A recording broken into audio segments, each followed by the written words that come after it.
살인하지 말라. 아멘.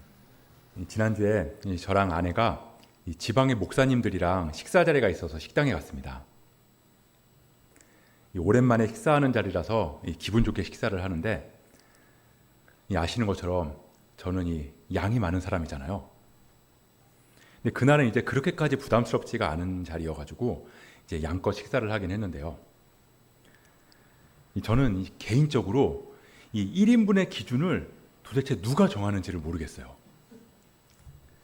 뭐 국제적인 표준이 있는 것도 아니고, 이 식당마다 1인분의 양이 이제 제각기 다르기 때문에 그냥 파는 사람이 이게 1인분입니다 라고 하면 그냥 그 양에 맞춰서 먹어야 되는 거잖아요. 그리고 이제 그 양이 조금 부족하다 싶으면 왠지 내가 정상이 아닌 것 같다는 죄책감에 빠지기도 하고, 뭐 주변 사람들의 눈치를 보게 되기도 하고요. 그럴 때면 이 소식을 강요당하는 세상이 불합리하다는 생각이 가끔씩 들기도 합니다. 근데 참 이상한 건요, 이 시대가 흐를수록 이 사람들의 신장도 커지고 체격도 커졌는데 1인분의 양은 시대가 흐를수록 점점 줄어든다는 거예요. 식당에서 고기를 주문해도요, 예전에는 뭐 250g, 200g이 1인분이었다면 지금은 150g이 1인분이라고 하더라고요. 또 어떤 식당을 가면 120g이 1인분이래요. 또 이제 어떤 식당에 가면요, 이제 그릇에 파스타 한 접시를, 한 젓가락을 딱 담아놓고 이게 1인분이라고 말하는 데도 있어요. 그리고 뭐 과자나 빵 같은 거를 이제 그런 간식거리도 보면요, 이제 과자가 부서지지 않게 하기 위해서 이제 그 안에 질소를 넣는데, 그래서 이제 봉지는 빵빵한데 그걸 열어보면 과자는 얼마 안 되고 질소만 가득한 거죠. 그래서 사람들이 뭐 질소를 샀더니 과자가 조금 들어있더라, 뭐 이렇게 비난을 하면서까지 그렇게 말하는 경우를 보게 됩니다. 그러니까 이제 저 같은 사람은 점점 살기가 빡빡한 시대가 되어가는 것 같아요. 근데 지난주에 그 식사 자리에서 어떤 목사님께서 이렇게 말씀하시더라고요. 나는 먹는 게 재미가 없어. 음식 한두 개 집어먹으면 별로 먹고 싶지가 않아. 그럴 수가 있나요? 그러면서 잘 먹는 사람들이 너무나 부럽다고 하시더라고요. 저는 이게 대단한 능력이라고 부러워할 것까지 있나 싶긴 했는데, 근데 그분 표정을 보면 그냥 하는 소리가 아니라 진짜 부러워하시더라고요. 그러니까 본인은 양을 조금만 넘겨도 이 소화를 못 시켜가지고 이 배가 아플까봐 늘 걱정을 해야 되는 이런 스트레스가 있다고 하더라고요. 그래서 매운 음식은 아예 꿈도 못 꾸고요. 이제 다른 지역으로 놀러를 가게 되거나 여행을 가도 이제 안 먹어본 새로운 음식에 도전을 하기가 겁난대요. 괜히 그거 잘못 먹었다가 이 소화가 안 돼서 배가 아프면 이 여행 자체를 망쳐버릴 수 있다는 거죠. 그래서 음식이 별로 먹고 싶지가 않다고 하세요. 어쩔 수 없는 그런 경우, 그러니까 어쩔 수 없이 먹는다는 거죠. 근데 그런 목사님이 몇 분 계시더라고요. 저는 그분들 이야기를 들으면서 그게 어떤 기분인지 완전히 이해할 수는 없지만, 그래도 이 먹고 싶지 않은데 먹어야 되는 스트레스가 이 먹고 싶은데 못 먹는 스트레스만큼 힘들겠구나, 그런 생각이 들었습니다. 근데 왜 그렇게 다를까요? 물론 이제 타고난 체질이 제일 큰 이유가 되겠죠. 근데 또 하나의 이유는 이 먹는 즐거움을 경험하지 못해서일 수도 있다는 거예요. 이 고기도 먹어본 사람이 먹는다고 하잖아요. 아무리 이 꽃등심 특 A A 뿔뿔 이런 거 있던데, 아무리 그런 고기가 앞에 있어도 그 맛의 기쁨을 느끼지 못하는 사람한테는 의미가 없다는 겁니다. 아무리 최고급 요리라고 해도 그냥 미련 없이 남기고 가요. 저는 회를 안 먹거든요. 기껏해야 이제 초밥 한두 개 정도 집어먹는 정도인데, 저도 이제 예전에 직장에서 이제 회식을 하러 가서 회를 먹게 되면 저는 아예 회를 안 먹으니까 회가 남을 때가 있어요. 근데 저는 그게 하나도 아깝다는 생각이 안 들거든요. 그 회의 참맛을 제가 경험하지 못해서겠죠. 먹어도 별로 맛있다는 생각이 안 들거든요. 제 아내도 저처럼 회를 안 좋아했었는데 둘째 아이를 임신하고 그때부터 회의 맛을 알아버려가지고 그때부터 회를 잘 먹어요. 근데 이제 제가 회를 좋아하는 그 아내의 기대에 부응하지 못해서 좀 미안할 때도 있는데, 이 한편으로는 이 배신감이랄까요? 예전에는 같이 도대체 회를 왜 먹는 거야? 이러면서 같이 막 그런 얘기를 했었는데, 갑자기 돌변을 해가지고 이 맛있는 회를 왜 안 먹냐고. 그럴 때면 제가 이제 이 동지를 잃은 것 같은 기분이 들 때가 있거든요. 이 오늘 말씀은 이 10계명의 6번째 계명인 살인하지 말라인데요. 이 음식 이야기를 이 오늘 말씀에 좀 적용해 보려고 합니다. 이 하나님께서 출애굽한 이스라엘 백성들한테 주신 계명 중에 하나가 살인하지 말라는 계명이에요. 이 원어로는 살인하지 말라가 아니라 죽이지 말라는 의미인데요. 그래서 이제 어떤 피조물이든 생명을 소중히 여기라는 말씀으로 그렇게 확장해서 해석하기도 하지만, 이 10계명이 이 하나님과의 관계 그리고 이웃과의 관계, 그 안에서 명령으로 주신 것으로 볼 때 이 죽이지 말라를 살인하지 말라는 말씀으로 이해하고 적용하는 게 타당하다고 생각합니다. 한마디로 생명을 소중히 여기라는 거죠. 그리고 그 생명을 가진 생명체, 사람을 귀하게 여겨라. 이 생명을 소중히 여기는 거랑 사람을 귀하게 여기는 거랑은 같은 것처럼 보이기도 하지만 그 사이에는 이 약간의 미묘한 차이가 있다는 걸 알 수 있습니다. 오늘 하나님께서 명령하신 것처럼 이 성경에는 살인하지 말라는 말씀이 많이 기록되어 있어요.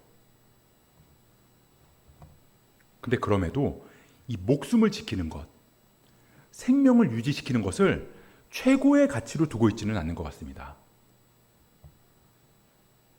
그러니까 목숨을 지키고 생명을 유지하는 것 자체가 하나님의 의도였다면 하나님께서는 어떤 경우에도 사람을 죽이지 말라고 하셨을 거잖아요.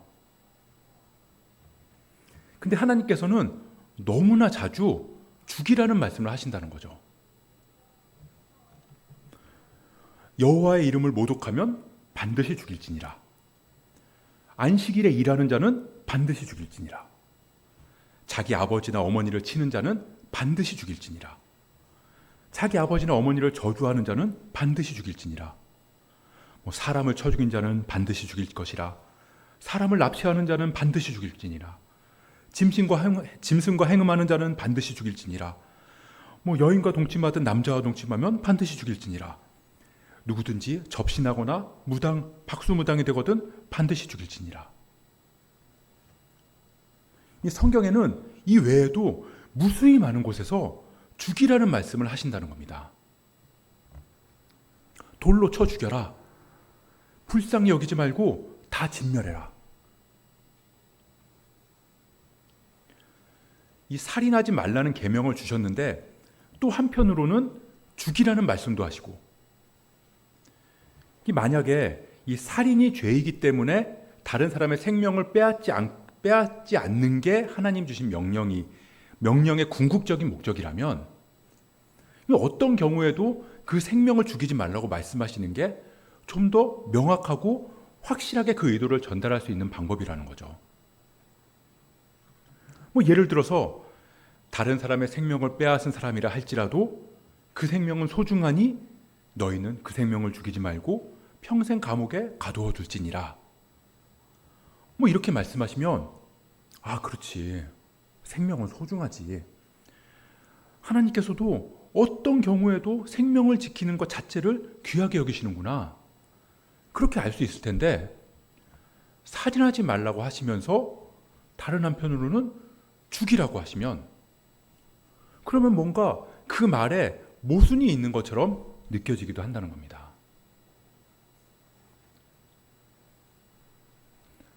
결국 살인하지 말라는 말씀은 무조건 생명을 빼앗는 살인은 안 된다라는 말씀이라기보다는 결코 살인해서는 안 되는 존재, 그 사람에 대한 소중함을 강조하는 말씀이라고 할 수 있습니다.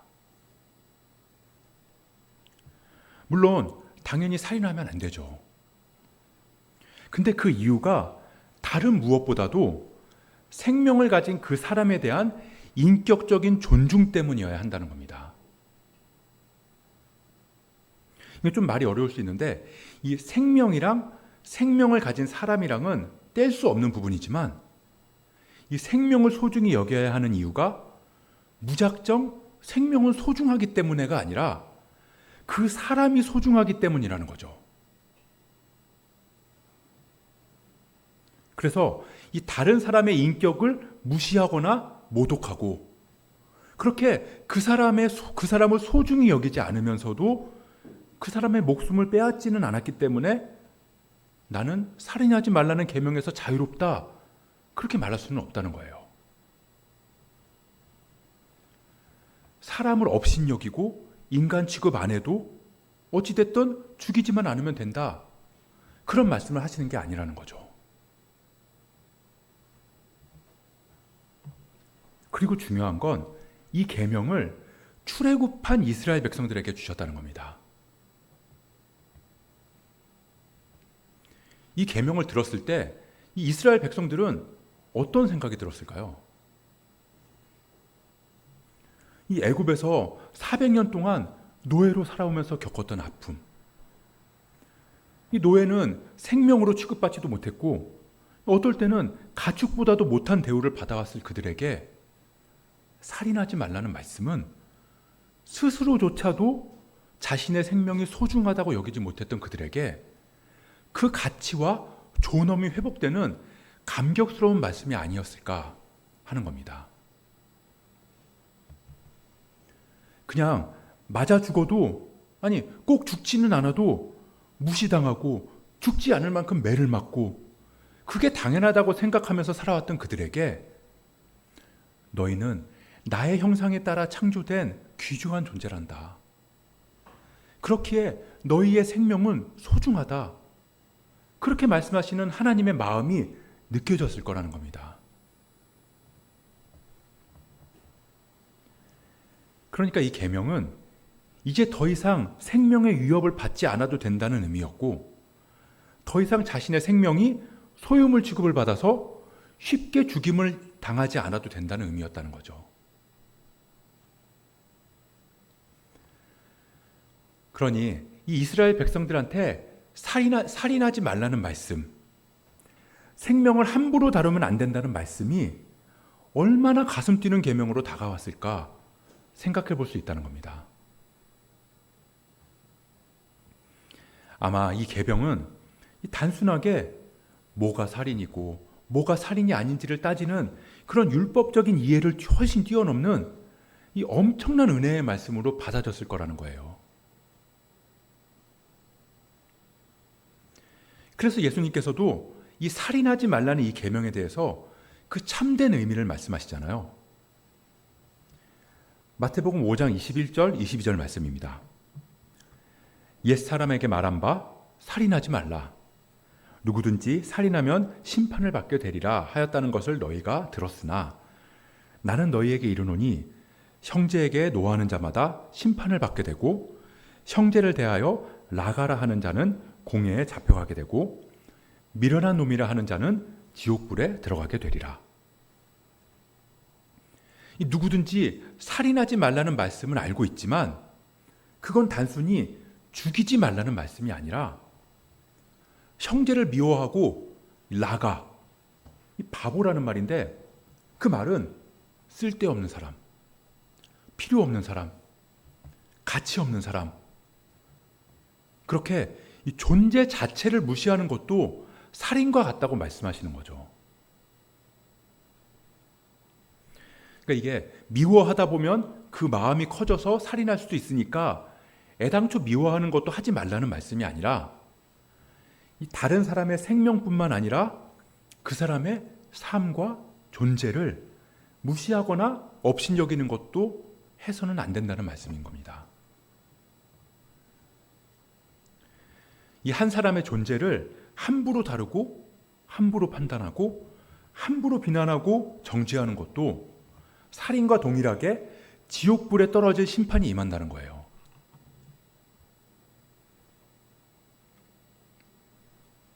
요즘에는 인권이 강조되는 시대다 보니까 대부분의 사람들은 생명이 소중하다는 걸 다 알고 있습니다.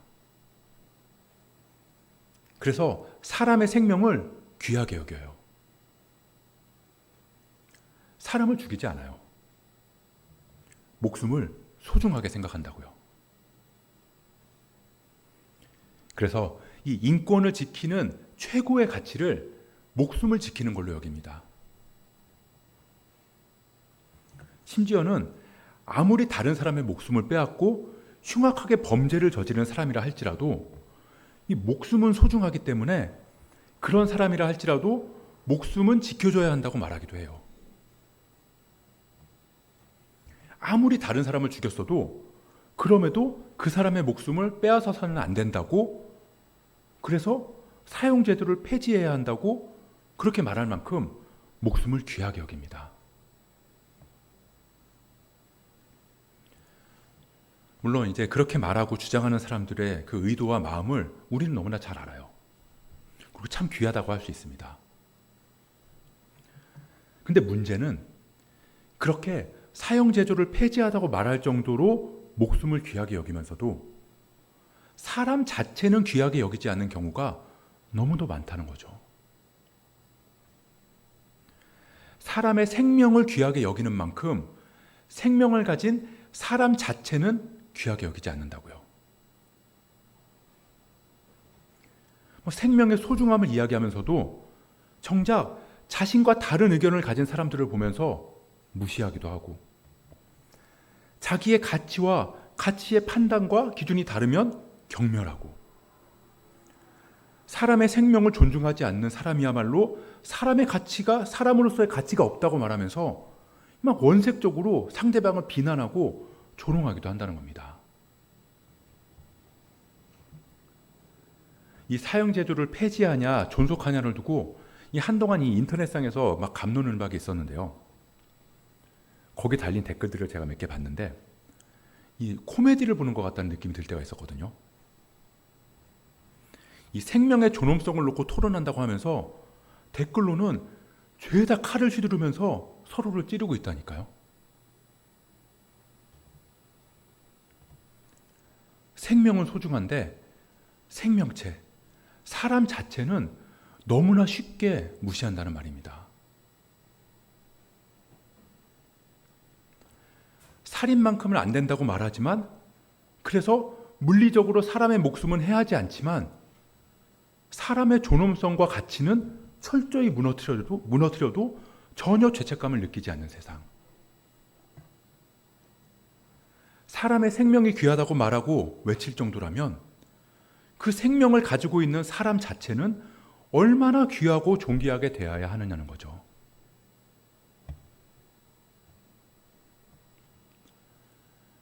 이 현대사회는 사람을 죽이지 않아요. 어느 때보다 살인하지 말라는 법과 계명을 잘 지킵니다. 하지만 이 한 사람의 가치를 생산성으로 매겨서 필요한 사람, 필요 없는 사람, 가치 있는 사람, 가치 없는 사람으로 규정 지으면서 이번 생은 망했다느니, 너는 잉여 존재라느니 그렇게 말해요. 그래서 그렇게 무시당하면 마치 죽임을 당하는 것 같이 느껴지기 때문에 더 쓸모 있는 사람이 되고 더 능력 있는 사람이 되기 위해서 발버둥치고, 하다못해 나는 이렇게 능력 있다, 나는 이렇게 행복하다는 걸 SNS에 올리면서라도 그렇게 허세를 부려야 무시 안 당하면서 살 것 같은 세상에서 우리는 어느 때보다도 살인하지 말라는 계명을 어기고 있는 건지는 모르겠습니다. 그런 세상에서 이 살인하지 말라는 이 계명은 우리 그리스도인으로 하여금 이 땅에서 사람들을 어떻게 대해야 하는지를 깊이 생각해 보라고 말씀하시는 거죠.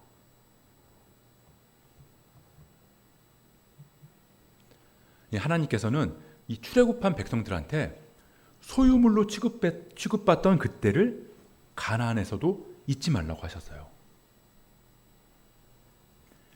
너희는 애굽에서의 생활을 잊지 말아라. 애굽 땅 종되었던 집에서 너희를 건져낸 그 은혜를 잊지 말아라. 가나안에 들어가서 너희가 종을 부리게 되는 그날이 와도 너희는 그 은혜를 잊지 마라. 자유가 주어졌기 때문에 이제 누구나 내 맘대로 대할 수 있는 게 아니라 오히려 그날을 기억하면서 더 조심하고 더 절제하는 삶을 살아야 한다는 겁니다.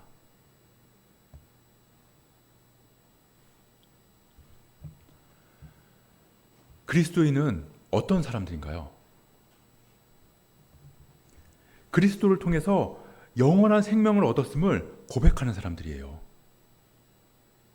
그리고 그 고백대로 진실하게 살아가려고 애쓰는 사람들입니다. 그래서 그리스도인들은 이 땅에서의 목숨을 유지하는 걸 최고의 가치로 두지 않는 거예요. 죽으면 끝이 아니라 영원한 생명이 주어진다고 믿어요. 그래서 바울도 그리스도를 위해서 죽는 것이 사는 것보다 낫다고 말했고, 복음을 위해서라면 자신의 목숨을 전제로 드려도 기쁘다고 고백했잖아요. 생명을 아끼지 않는다고 말합니다. 며칠 전에 아내랑도 이런 얘기를 했는데, 무슨 얘기를 하다 이런 얘기가 나왔는지 모르겠는데, 저는 지금 당장 죽어도 아쉬움이나 미련이 전혀 없다고 했거든요. 물론 이제 정말로 그날이 오면 어떨지는 모르겠지만 지금 저의 마음은 그래요. 남아있는 사람들에 대한 걱정은 있지만 죽는 것에 대한 두려움이나 아쉬움은 전혀 없을 것 같다고 그런 얘기를 했었는데, 여러분들도 아마 비슷한 생각을 가지신 분들도 계실 거예요. 우리가 이 하나님의 말씀에 비춰보면 이 하나님 나라를 소망하면서 사는 사람들은 이 땅에서의 삶에 연연할 필요가 없는 건 당연하죠. 그래서 가끔씩은 죄 많은 이 세상 내 집 아니다. 나는 이 세상 빨리 벗어나서 천국 가고 싶다. 그렇게 말씀하시는 분들도 계세요. 천국에 가서 영원한 삶을 살 건데 이 땅에서 굳이 아등바등 애쓰면서 살 이유가 있나?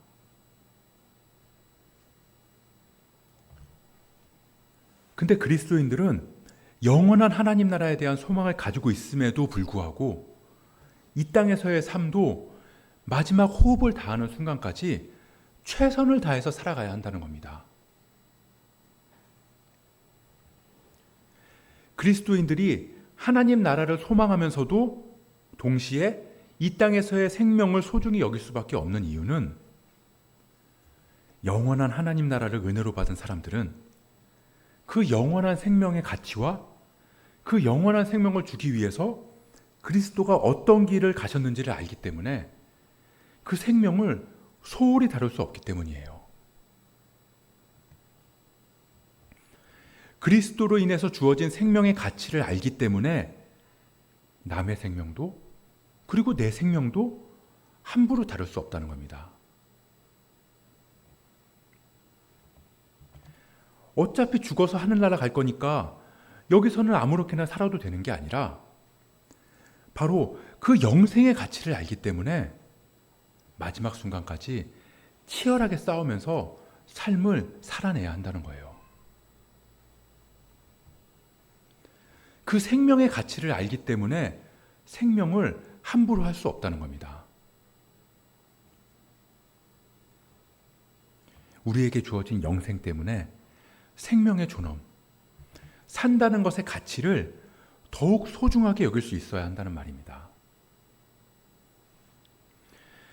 마치 아무리 특 A뿔의 꽃등심 같은 귀한 음식이 있어도 이 먹는 즐거움, 음식의 참맛을 알지 못하면 어떤 음식도 귀하게 여기지 않는 것처럼 영원한 생명을 소유한 사람은 그 영생의 참 의미를 깨달은 사람, 그 사람은 그 영생 때문에 이 땅에서의 삶도 소중히 여길 수밖에 없다는 거죠.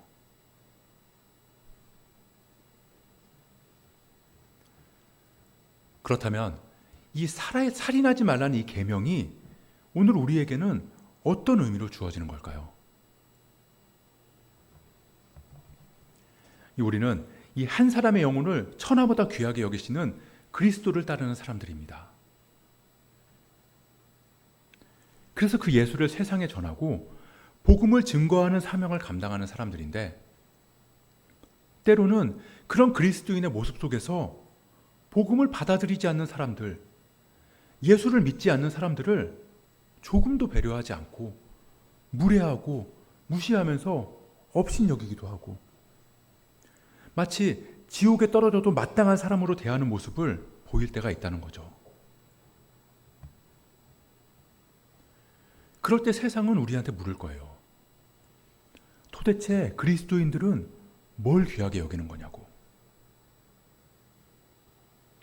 정말로 사람을 귀하게 여기고 있는지, 정말로 그 사람의 생명, 그 사람의 영혼을 소중하게 생각해서 그래서 전도하는 건지. 그럴 때 세상은 그리스도인들을 보면서 위선자들이라고 비난할지 모릅니다.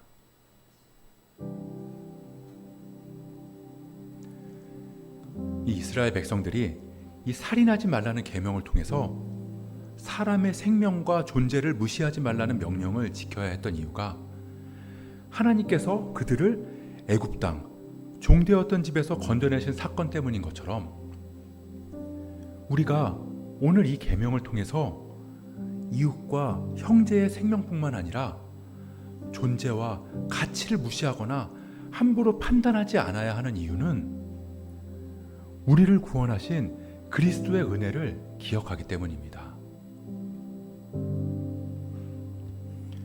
이 죽음 가운데 거하던 우리의 생명을 건져주신 구원의 사건, 그 은혜를 묵상할 때 우리가 다른 사람의 생명과 삶을 귀하게 대할 수 있게 될 줄 믿습니다. 그렇게 주님 주신 영생의 가치를 아는 우리가 이 땅에서의 생명도 소중히 여길 수 있는, 생명뿐만 아니라 그 존재와 삶의 가치도 귀하게 여길 수 있기를 주님의 이름으로 축복합니다.